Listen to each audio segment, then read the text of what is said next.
Welcome to Abrar electrical world YouTube channel. ये video जो है आईसी और आईटीपीली की के मुतालिक है, क्योंकि पावर क्वालिटी में जैसा कि मैं आपको बता चुका हूँ और आप भी लेक्चर पढ़ चुके हैं, कोई बहुत ज़्यादा इसके अंदर हाई कहना चाहिए कि इंजीनियरिंग नॉलेज एकेडमिक्स इन्वॉल्व नहीं है, बल्कि सिंपल बिल्कुल चीज़ें हैं कि वोल्टेज और करंट और फ्रीक्वेंसी के अंदर अगर कोई तब्दीली है और वो उससे मुताबिकत नहीं रखती, उसके स्टैंडर्ड के हिसाब से सही नहीं है जो कि यूटिलिटी कंपनी ने आपको कमिट किए हैं, तो उसको हम कहते हैं कि यार ये जो पावर क्वालिटी है ख़राब है। और पावर क्वालिटी ख़राब नहीं होती, इसमें मैंने आपको शुरू किया एक वीडियो में बताया कि असल में वोल्टेज ख़राब या करंट ख़राब या फ्रीक्वेंसी ख़राब या डिस्टॉर्टेड है, या वोल्टेज डिस्टॉर्टेड है, वोल्टेज कम या ज़्यादा है, वोल्टेज ड्रॉप कम ज़्यादा हो रहा है, फ्लक्चुएशन है, लूज कनेक्शन है, फ्रीक्वेंसी में फ़र्क आ रहा है, पावर इलेक्ट्रॉनिक्स की वजह से उसके अंदर हार्मोनिक्स पैदा हो रहे हैं। ये सब कॉजेज़ हैं, मैंने रीज़न भी बताया, रिस्पॉन्सिबिलिटी भी बताई। तो मैंने सोचा कि इसके अंदर इतनी डेप्थ तो नहीं है, तो हमें इसके मुतालिक जो नॉलेज होना चाहिए वो होना चाहिए कि आईसी और आईटीपीडी वगैरह में प्रोविज़न क्या है और उनकी थोड़ी सी हिस्ट्री बता दी जाए, क्योंकि इसके अंदर जो है पावर सिस्टम स्टेबिलिटी या जनरेशन में जो कॉम्प्लिकेशंस होते हैं जनरेटर के अंदर, वो उतनी ज़्यादा इसमें डेप्थ नहीं है पावर क्वालिटी में। बहुत ही मैं कहता हूँ कि ये एक सतही इसमें नॉलेज की ज़रूरत है। और आप देख लें जितनी टर्म है, इसमें कोई टर्म ऐसी नहीं है जो कि हमको आपको बचपन से नहीं पता। बचपन का ये मतलब है जब 10-12 साल के बच्चे को पूछे ना तो बता देगा वोल्टेज कम आता है, ज़्यादा आता है, यार वो तुम्हारे यहाँ कुछ झपकती है ट्यूबलाइट वगैरह, तो कहे हाँ हाँ वो झपकती है, और वो आपको लफ्ज़ ही बता देगा कि फ्लक्चुएशन बहुत है, वेरिएशन बहुत है और फ्लिकरिंग बहुत है, अगर उसको थोड़ा बहुत इंग्लिश होगी। इंजीनियरिंग से कोई ताल्लुक नहीं, इतना आसान सब्जेक्ट है। तो मैं ये सब चीज़ें जो इम्फेसिस इसलिए करता हूँ ना कि हमारे बच्चे जो है ना वो ये बाहर जाके जब इंटरव्यू में अचानक सवाल पूछ लें तो वो बहुत परेशान ना हो जाएं कि यार ये तो बहुत हाई फाई कोई चीज़ है और मैं इसको जाके स्टडी करूँ दबा के। तो ये बहुत ही स्टडी ज़रूर कर लें, नेट पे जाके देख लें, कुछ भी नहीं है इससे ज़्यादा।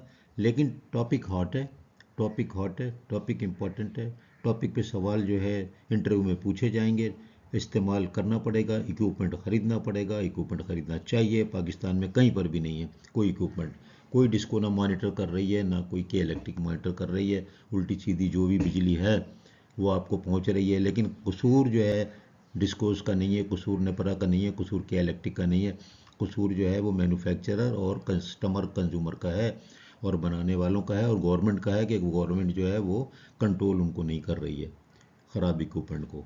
इसमें के सी, के इलेक्ट्रिक और डिस्कोज और नेपरा और इनका कोई ताल्लुक़ नहीं है।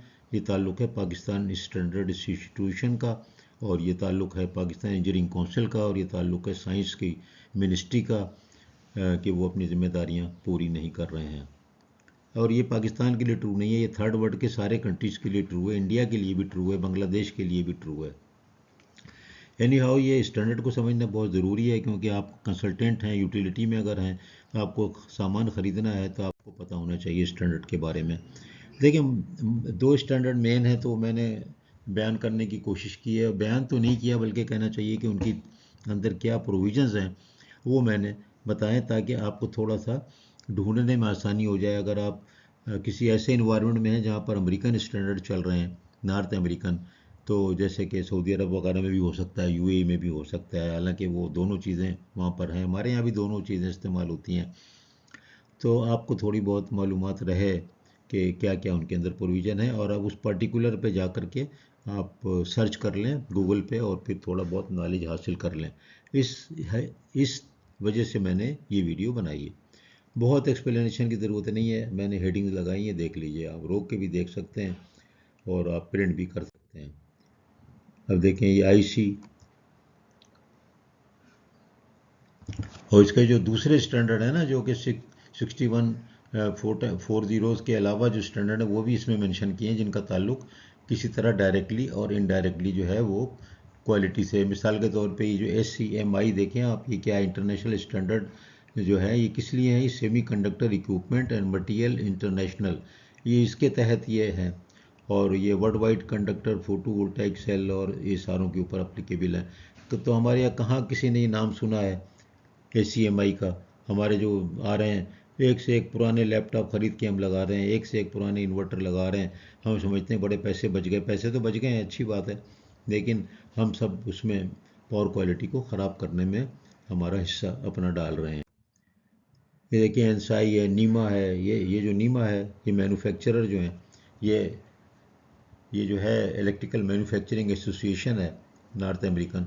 तो आप देखें कि ये इतना कंट्रोल करती है इनकी मैन्युफैक्चरिंग को और सारी चीज़ों को, तब जा कर के कोई चीज़ सही बनते हैं।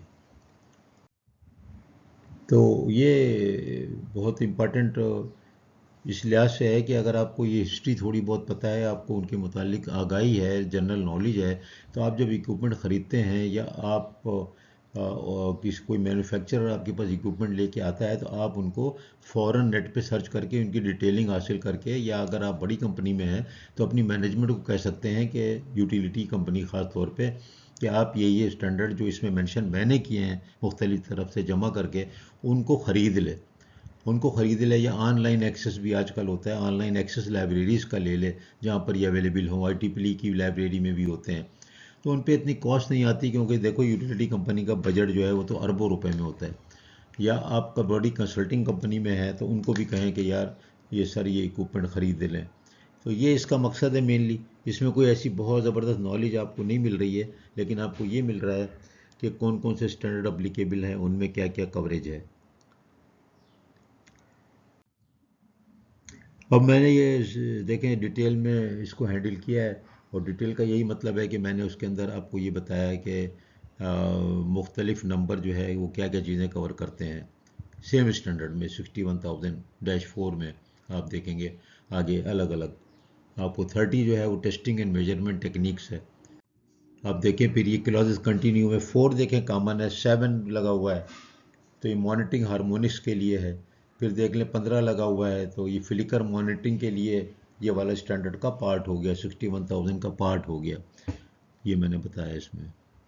ये सारे आप ख़रीद लेंगे, एक ही दफ़ा में आ जाएंगे या लाइब्रेरी एक्सेस हो जाएगा तो आपको काम करना आसान हो जाएगा, नॉलेज बढ़ जाएगी। वरना इनको थोड़ा थोड़ा थोड़ा थोड़ा नाम इनका और थोड़ा थोड़ा पर्पज़ अगर याद रखेंगे तो आपको ये इंटरव्यू में काम आएगा और बाहर नौकरी करने में बड़ा हेल्प मिलेगा। ये देखें आप, ये 30 तो मैंने दोबारा येलो करके रिपीट कर दिया, लेकिन आप देखेंगे इसके अंदर मैंने यहाँ पर डिटेलिंग फर्दर कर दी है। एक अलग मेरी इस पे लेक्चर है पूरा, क्लास ABS पे। क्लास A इस्तेमाल करते हैं खाली स्टैंडर्ड मेजरमेंट के लिए, B जो है वो मतरूक यानी कि ऑब्सलीट हो गई है, और S जो है वो रिसर्च के लिए, उसके अंदर कोई ज़्यादा स्ट्रिंजेंट कंडीशंस नहीं होती, तो वो ज़्यादा लैब्स में या आपके जो बहुत ज़्यादा रिज़ल्ट आपको रिसर्च के लिए चाहिए होते हैं वहाँ इस्तेमाल करते हैं।